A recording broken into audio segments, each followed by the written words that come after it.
Hey everybody, it's Scott Sandlin. I am again speed dating with hypnotists, as you know, because we have the world's largest hypnotherapy conference at HypnoThoughts Live. And because we have so much great stuff, we just want to make it easy for you to get to know all the pre and post conference presenters and just make better informed decisions about what you're looking for to fill out your practice. And I'm talking with a guy today that I've gotten to know over the last couple of years, and it's been really fun because I've always appreciated his work. And getting to know him as a person has just made it really cool. And that's one of the best things about conferences. I'm talking to Doug OBrien. Doug, how are you? Oh, gosh, I'm great. And gosh, when I think about speed dating, I could think of nobody I'd rather do that with than you, Scott Sandlin. It's I don't get that feedback a lot, but I believe you mean it. oh, I definitely. Yeah. So Doug, you're teaching during the conference, of course, but I really want to focus on your post-conference, which is havening is the content. And the first question I have for you about this is, and you and I have talked about this before, but for everybody else, what the heck is havening? Great question. The havening techniques is what the official title. It comes from the idea, the word havening comes from the idea that when a person experiences trauma, one of the four elements that makes it a trauma, not just a bad experience, is that there's no safe haven. There's no escape from this situation. So if all four elements are in place, then the brain encodes that experience as a trauma. So what we're doing with havening, it's the gerund form of the verb, is to sort of bring in a haven, a feeling of like, oh, I'm safe now, so that there's healing can be. Yeah, and when I first learned of this, I was reading about it, and I called it havening because I thought I was like, okay, we're going to take the problem, we're going to cut it in half, and that's what I first thought it was. And then as soon as I learned the pronunciation of it and what you just described, I was like, oh, this is way better than what I thought it was going to be. So how did you get here? How did you, obviously I know your work related to, sleight of mouth and Dilton NLP and that sort of, history that you have. So how did you go from there to havening at HypnoThoughts Live? Wonderful question. And I would just like to say, I am what you said, I'm involved in NLP and sleight of mouth, et cetera. And most people know me because I wrote that book, The User's Guide to Sleight of Mouth, and teach it often. But I really consider myself a hypnotherapist. I have done for 30 years, consider myself that, because when I started learning NLP, the guys that I studied with who were like really good at NLP could even do Ericksonian hypnosis, and I thought, well, I want to learn that stuff. So I made a long study to do that. I wasn't allowed into a lot of the Ericksonian things that I tried to get into because I'm a musician. I don't have a PhD or an LSW or anything like that. So they said, no, you can't come here. But I snuck in various ways, and I got into various places. So I've been doing hypnosis with NLP for a very, very long time. And I've always thought, that's all I really need. What else could there be? It covers all the bases. And then I was introduced to the havening techniques in 2013, about 10 years ago. How about that? Time flies. And I thought, well, that's interesting. But I was encouraged to go to actually observe a demonstration produced by Paul McKenna, of all people, and this woman who had been in the 9/11 building when the planes hit, and severely traumatized. As you can imagine, many people were traumatized from that, just hearing about it or watching it on TV. And she was in the building 8.5 months pregnant. So hard to escape, but she managed to, of course. But any mention of it being around, she was getting money from an ATM at the time when the planes hit. So ATMs, clear blue skies, many, many, many, many things would trigger her to be being back in the building when it happened. And so it was a pretty raw experience. And when Paul, started the demo with her, he said, tell me what happened on 9/11. And she was like, wow. And she was like instantaneously back in the building again. And then literally, I can't tell you, 15 minutes maybe of this havening demonstration. She was on a scale of 0 to 10, she'd gone from a 10 down to a 0 of the SUDS, this subjective unit of distress level. And he said, so tell me what happened on 9/11. And she sits back in her chair and goes, well, I remember I was at an ATM, and she's pointing over there, right? So instead of being in the building, her submodalities have completely changed, speaking NLP for a moment. Sure. is now pointing over there to seeing herself, dissociated. I'm over there at an ATM, and right. So she's explaining it so calmly. Right. And the next day I talked to her, and because she attended the workshop as kind of a bonus for being a demo subject. Right. And I was watching her actually, and because part of the slide presentation showed various traumatic things that could happen, and there happened to be slides of 9/11 there, and many people going, kind of reacting. All right, but she was just like, yeah, it was a bad day. So that's when I said I need to learn this stuff. Yeah, I'd say so. Yeah. And so 10 years later, here you are passing it over to the next generation. Well, it didn't take that long. I mean, I started right then and there learning to be a havening practitioner. And then once I did that, a year later, because you have to wait a year, be a member in good standing or whatever to become a trainer. So I became a trainer as soon as I could and started teaching as much as I could. It's an interesting thing. I know that there are other things like it that are psychosensory therapies that work, like EMDR as an example, is a psychosensory therapy. Psychosensory means that we work towards getting, a mental emotional cure, if you will, through the body.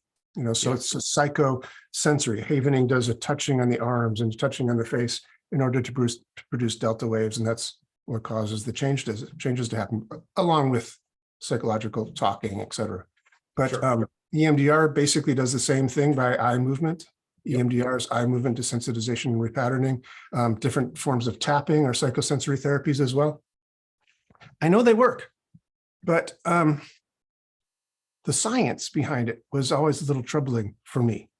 And one of the distinctions that is key for me when it comes to the havening techniques is that Dr. Ronald Rudin did 6 years of research before he even told anybody he was working on this thing. He was introduced to tapping by Paul McKenna. I don't know if you watched that interview with Paul. Yeah, but I did. Paul is responsible for this whole thing happening because Paul told Dr. Rudin about tapping. Dr. Rudin said, "Oh, that's interesting. Could I read a book on that?" He said, "Yeah, there's this book by Roger Callahan." So Rudin got the book. He was reading it one day in his clinic. He has a medical clinic on the Upper East Side of Manhattan. And one of his co-doctors there happened to mention she had a phobia of cats. He said, "Oh, you want to try something? I was just reading this book about removing phobias." So they did the tapping procedure and it went away.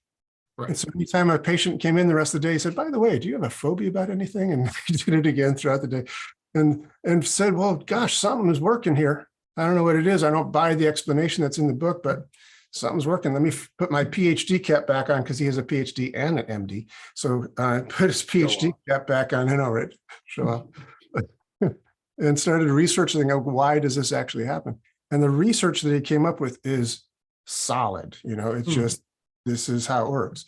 And the reason that's important to me is when I was working at a hospital in the 1990s, I was working with a doctor named Oz. You probably heard of him. He has his own TV show had on TV show for a while. But in the 90s, he was a mere cardiothoracic surgeon working at Columbia Presbyterian Hospital, started this thing called the Department of Complementary Medicine.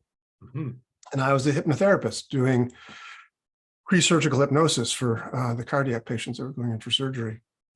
And they had various things there. They had hypnosis. They had various alternative therapies that they wanted to see which ones would work in a hospital setting. And the one that was kind of the gold standard at the time was this thing called therapeutic touch, which was interestingly named because there's no touching involved. It's just an energy healing thing, right? There's no touching.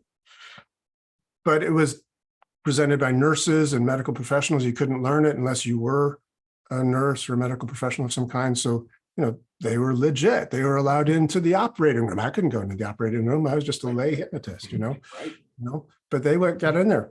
And then one day, a very curious thing happened to a therapeutic touch. There was a study done by a 6th grade girl for a science fair project. This is true, science fair project, where she got all these therapeutic touch practitioners.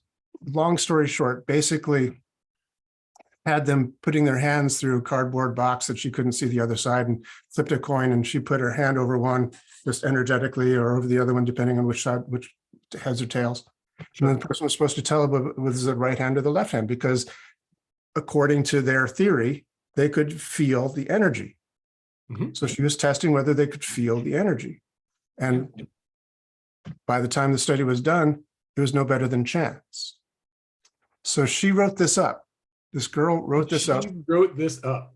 and published it. It got published in Her as an 11-year-old. That's in JAMA, in the Journal of the American Medical Association. She became the youngest published author ever. They said it's good science. It was good science. Yeah, So yeah. the next day, Therapeutic Touch was out of the hospital. Wow. It was gone. Not because it didn't work, but because the science behind it was sketchy. Yeah. That's fascinating. Yeah. So that's one of the reasons I just think havening is great, because it works and there's a reason for it. There's the solid science behind it. So two pieces on that. One is there's a bunch of practitioners who will say, how does this technique work? And they say, I don't know, but I don't know how a light bulb works either. But when I press the switch, the light comes on and that's good enough for me. And that is a totally reasonable answer for an entire group of human beings. absolutely. But one of the things I always respected about you, even before we met, was that you want to know how light bulbs work. You want to know how the signal's going from the button on the wall to the light in the ceiling. And that's because you don't just want to have the room be brighter. You want to be able to improve on light bulbs and make better light bulbs and be able to give other people things. And I think for people who are, well, this is a question, let me switch it. Is your class, the Havening Techniques class at HypnoThoughts Live, is it for both those groups of people, or is it more geared for the people who want to understand how and why things work? That's a wonderful question. It is both.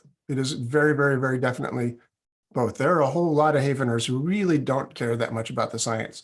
They care that it works, because it does. It works really elegantly well. Part of the reason it works so well is because of Dr. Rudin saying, what is actually happening here? Is the tapping, hitting acupressure points, or is it in fact creating delta waves like the way the Havening Touch does? Is EMDR doing different things, or is it creating delta waves the way the Havening Touch does? And the answer is it creates delta waves. And so how do you get the most delta waves? By the touch rather than the tapping or the eye movements. So he's found what is the essential thing in that light bulb sequence and said, well, let's enhance that. So he makes that better. So he's making a more efficient light bulb. Brighter, less energy, all the things that a light bulb would be better at, he's done with Havening. Absolutely. That's awesome. And by the way, just as a weird little thing that I've never told you about, because I never put it together until right now, even though I knew all the pieces. In 2004 or 5, Mehmet Oz, Dr. Oz wrote a letter of support for me going into clinical settings and doing stuff, pre-surgical hypnotherapy, because of the work that was being done at the hospital where he was practicing. And I just connected that was you. And I had known you were at that hospital, and I knew Dr. Oz was at that hospital, and he wrote the letter of recommendation for me. But you doing good work is directly connected to me getting into doing clinical, medical work in the early 2000s. Wow. Other side of America. That is crazy. That's really weird. It's a really weird thing. Yeah. And that's what speed dating is all about, is finding, our connections. So, Well, do you like pina coladas? We can have one at Ken's pool party together. So bringing this back to your class. Okay, so someone's going to go to htlive.net. They're going to go to the section on the schedule. They're going to see in the pre and post conference, they're going to see your class. There's going to be a button that they can click on to sign up. They're going to sign up because it's an awesome class. What's going to happen in the post conference class? Like, how much of it is hands-on? How much of it is you giving useful stories? How much of it is, something else? Okay, cool. Well, this is the official Havening Techniques certification course. It's a 2-day. It is certification. It's a certification course. It's the official one from the havening.org. And I can go into why they're keeping things a certain way, but suffice it to say, this is their official training. With And quality control. absolutely. And so there will be at least one practitioner for every 5 people that sign up for the course. There'll be people there who are trained in havening who will be helping me. So it's not just me, there'll be others there to make sure that everybody's, sort of learning it properly, correctly. There is as much data and information as there is hands-on work, but I like to think that since people can learn the information from a book, and they can't necessarily learn how to do the things from a book as much as they can by being with other people, that we lean more heavily onto the practical applications of the havening while we're there. But just to be sure that people are clear about this, you don't walk away certified. One of the things that the quality control people of the havening.org folks, Dr. Rudin and his brother Steve, are trying to ensure is that people are actually good at it. And so there are 30 case studies that must be done before a person gets their certification. So you need to write up actual sessions done with a person, doing havening with a person, writing up in this official form. There needs to be 2, and then I will look at those and give you feedback on them. There needs to be 2 videos of you working with another person. That's what's great about Zoom these days. It makes it very easy to do that because it doesn't have to be, in person. It can be over Zoom. Because by the way, the havening touch works whether I'm doing it to myself or whether I'm applying the touch to the client. Still, you're getting this still delta wave, so it works over Zoom really well. And there has to be a science test that's passed. So we want you to know the science. Yeah, I love this. Yeah. So you're not done by coming to the seminar. You start by coming to the seminar. And so this is a workshop for people who are ready to do the work to add another layer of skills that is an efficient intervention for de-traumatization, obviously, is what we've been talking about. Are there other applications? And we're running low on time for speed dating, but I'm just interested in it. Are there other applications of havening besides trauma? Or is it really a specific tool for trauma? Great question, as most of your questions are. The interesting thing about havening is it started off as called havening because it was about trauma. It was about taking the person from this event that took place, like the 9/11 thing, and having the SUDS go down to 0. So it was, in a sense, curing the trauma, making it so that it's not a trauma anymore. It's just in this bad thing that happened and I can deal with it. I can handle it. But over the years, it's changed. There's been other techniques developed along the way, evolved. So now it's called the havening techniques, and there are other applications for it besides just the curing of the traumas. Awesome. Okay, yeah. So to people who are watching this, if you're considering taking this class, I gotta say, the work Doug has done speaks for itself. Like, if you've listened to any of his classes, his interviews, like the one he did with Paul McKenna recently in the podcast, read any of his work, the quality you're getting there. And I'm just excited to have havening back. We had it 2 years ago. I don't remember when it was. The year before COVID, so 2019. Yeah, so we had it in 2019. I'm thrilled that we have it back. Go to htlive.net, go to the schedule. You'll see there's a spot to register right there, and we make it real easy for you to get the classes that you're looking for at HypnoThoughts Live 2023. Doug, I'm looking forward to seeing you in person in Vegas, and I'll talk with you soon. Sounds great, Scott. So much. Thanks so much, Evan. Thank you. We both did that at the end. How did we both talk for 20 minutes and then not talk at the same time at the end? This is a strong finish. Trust us.